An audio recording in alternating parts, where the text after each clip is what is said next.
ایک دیہاتی آیا، اس نے کہا حضور میں آپ کو اللہ کا رسول تب مانوں گا کہ یہ سامنے کھجوروں کا پکا ہوا خوشہ آپ کی گواہی دے۔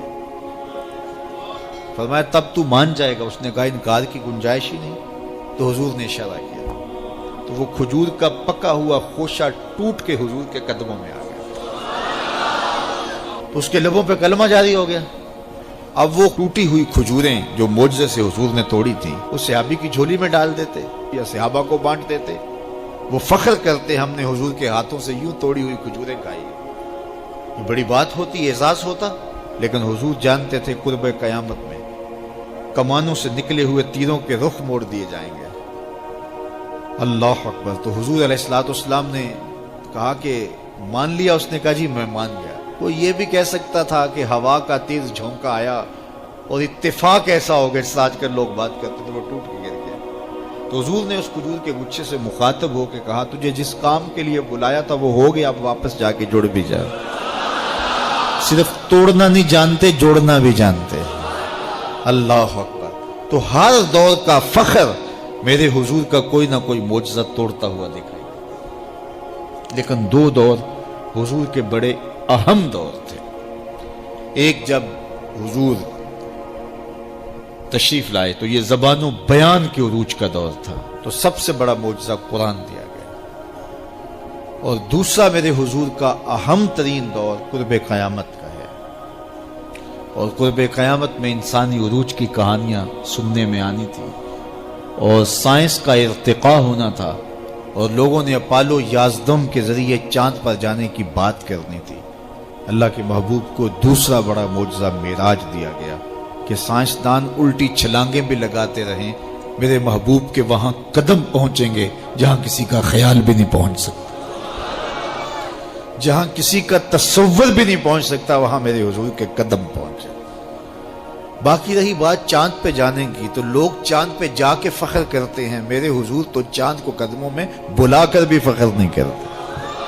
چاند پر پہنچ جانا حقیقت صحیح، چاند قدموں میں لانا بڑی بات ہے۔ اور دوسری بات، لوگ چاند پہ گئے تو انسانیت کے لیے کیا لائے؟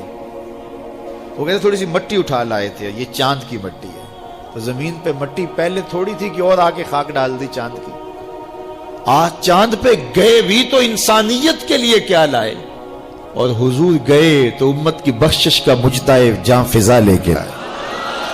حضور گئے تو بندگی کا شعور امت کے لیے لائے، اور لوگوں کو بتایا کہ اس کی حضور بندگی کرو، پیشانی سجدے میں رکھو گے، الصلاۃ معراج المومنین، تمہارا نماز کے لیے جھک جانا تمہارا معراج کہلائے گا، تمہارا عروج اور بانک پن کہلائے گا۔ تو ہر دور کا کوئی نہ کوئی بانک پن ہوتا ہے۔ تو قرب قیامت میں سائنسی ارتقاء کی کہانیاں ہم نے دیکھنی تھی، لوگوں نے چاند پہ جانے کی باتیں کرنی تھی، مریخ کے سفر کی تیاریاں ہونی تھی۔ تو اللہ تعالیٰ نے اپنے محبوب کو دوسرا بڑا معجزہ معراج دیا کہ سائنسدان الٹی چھلانگیں بھی لگائے، لیکن وہاں ان کا تخیل بھی نہیں پہنچ سکتا جہاں محمد عربی کے قدم پہنچ گئے۔ کوئی حد ہے ان کے عروج کی، بلغ العلا کمال، وہ ان بلندیوں تک پہنچے جہاں کسی کا تصور بھی نہیں جا سکتا۔ ڈٹھے ورق قرآن دے پول سارے، تیری شان جیا نہیں کوئی ہور ڈٹھا، تیری شان دا کرے مقابلہ جڑا انہوں عاشقاں اصلی چور ڈٹھا۔ کوئی نور آکھے کوئی بشر آکھے، پیندا رات دنے ایہو شور ڈٹھا، اللہ والیاں گل مکا دیتی تساں ہور ڈٹھا اساں ہور ڈٹھا۔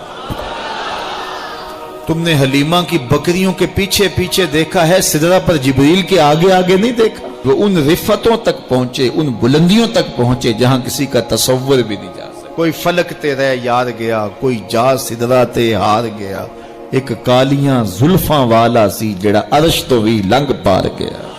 ان بلندیوں تک پہنچے جہاں کسی کا تصور بھی نہیں جا سکتا۔ وہ کسی نے کہا نور بشر دا جھگڑا چلیا تے سدرہ تے جا کے گل مک گئی، اور میں کہتا ہوں سدرہ دور کی بات ہے، مسجد اقصی میں کام پورا ہو گیا۔